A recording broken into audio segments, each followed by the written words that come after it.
Hello, good afternoon, I guess, already. Maybe you've grabbed lunch or not. My name is Matt Rollick, and I lead up sales for Arva Intelligence. We are a sustainability company that is operating in the environmental asset markets. So we are seeing a significant growth in consumer packaged good companies and end buyers working with ag retail and its partners, John Deere dealerships, et cetera, to gain additional access to farmers and information. This past year, we did about 3.5 million acres in Scope 3 emission reductions globally. We provided back almost $60 million to farmers. So this part of that, a portion of that actually went back to the ag retail as well. So if you're in ag retail, this is a great opportunity for you to get involved. You guys have all been collecting data in the precision ag side for years and years and years. Come and take that data and information and go use it for an alternative market source that you guys got opportunity on. The other thing is a lot of that, because you're collecting so much ag data and information, we have created a platform that is kind of more of a vacuum, if you will, that allows for any software system to put all onto our system and then set up for additional opportunities, whether that's the carbon offset market, additionality, mycorrhizal fungi, humates, different products that you guys may or may not be using. And then 45Z, there's some alternative fuel options that are coming down the pipeline over the next couple months.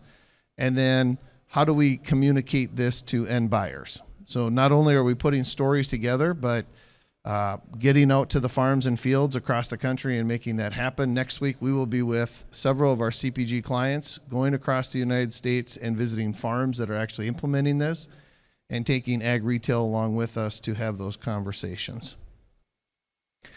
So our goal at our company is to make regenerative agriculture the standard.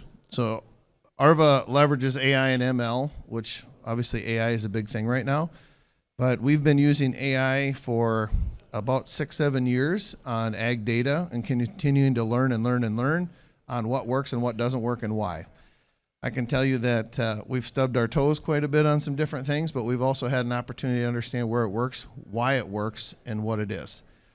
AI and ML, when it comes to ag data, I will tell you today, can help with predictions of genetics by environment, fertility by environment, products by environment, biologicals by environment, and then where the most sustainable outcomes can actually come from. So we actually leverage this about across 10.5 to 12 million acres, where you can find out where, the what, the why, the how, from an emissions perspective, an abatement, or wherever it might be in a certain area, and then help guide buyers in order to do this. So there is a huge growing need for data collection. I started in precision ag in, roughly around 2001 to 2002, and as many of you, we went through the whole, your data's your next best thing. Well, that came and died twice. And farmers really didn't use that data and information the way that they should have in order to do this. In today's world, we are taking the same data that you guys have been collecting for the last 15, 20, 25 years now, and we are putting that to work in the sustainability world. And they are actually making money off of it. Okay, so I'm not going to throw anybody under the bus, but obviously there's a lot of people that took that data and information for nothing, and they've got, the farmers got no return out of that, or you've got no return as that ag service provider or trusted partner. This is an opportunity to put that to work for you guys. Obviously, the better data and information you guys can make is better decision making on where things work and also from an efficiency perspective. So we are doing a lot of different data selective pieces. This thing here, it is showing up. Okay.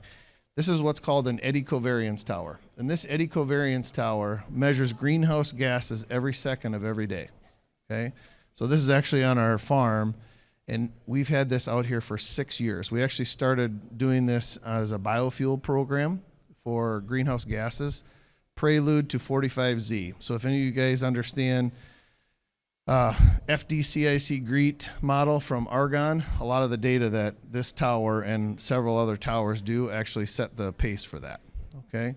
So we are very fortunate to work with the Department of Energy, ARPA East Smart Farm, But I can tell you on situations like this, because we've done it, if you have, there's a huge difference in greenhouse gas reductions if you are knifing in 32% versus top dressing or applying urea.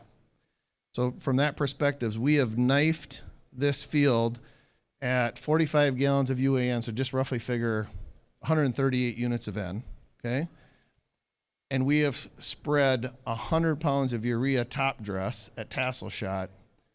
That 100 pounds of urea, which is 46 units of N, versus the 138 units of N, has 3 times more nitrous oxide release than the UAN does getting injected.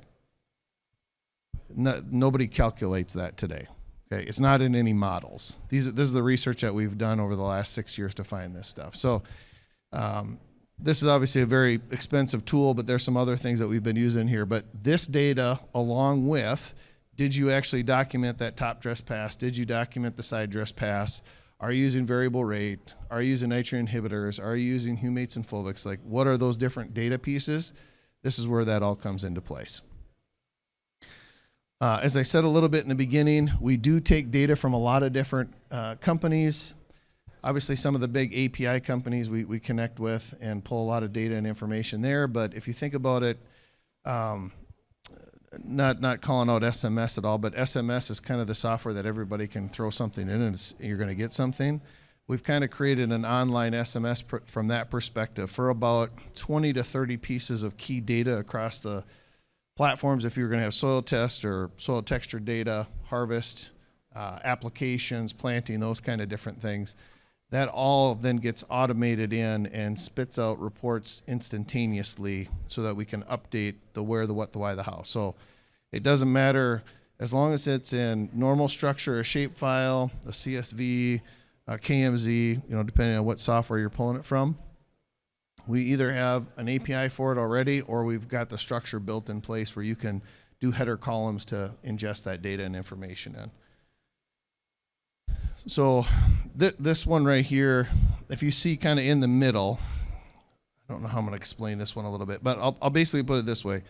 Our AI and ML reads every single file that's in. And if you're not familiar with artificial intelligence and machine learning, I'll put it this way.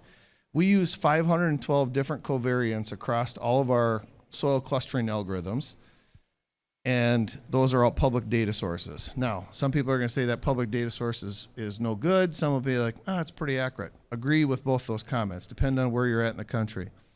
But for every piece of known data that you put into an AI and ML algorithm, it continues to update itself, and it gets better.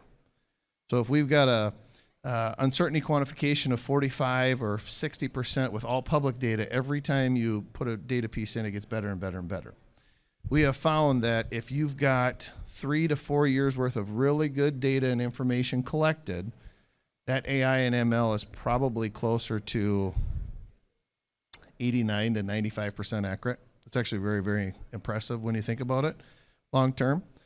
So all that data and information is going into documentation of regenerative ag, which obviously is big data and AI. But these are the kind of things that the data and information you've been collecting for a long time is very valuable. So please keep that in mind, especially as we move forward.